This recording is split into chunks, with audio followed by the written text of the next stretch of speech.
எதிர்பாராமல் ஒரு சிறு மலை தூறல், அப்படியே ஒரு மிஸ்ட், வேற லெவலில் மாறி போச்சு கிளைமேட். சரியான ஒரு பியூட்டிஃபுல்லான ஒரு ஈவினிங்காக இருக்குது இன்னைக்கு.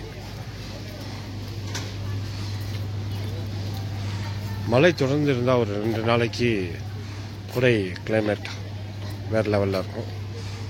ஒரு 10 நிமிஷம் மழைக்கு டோட்டலாகவே மாறிய climate. Night time looks very beautiful.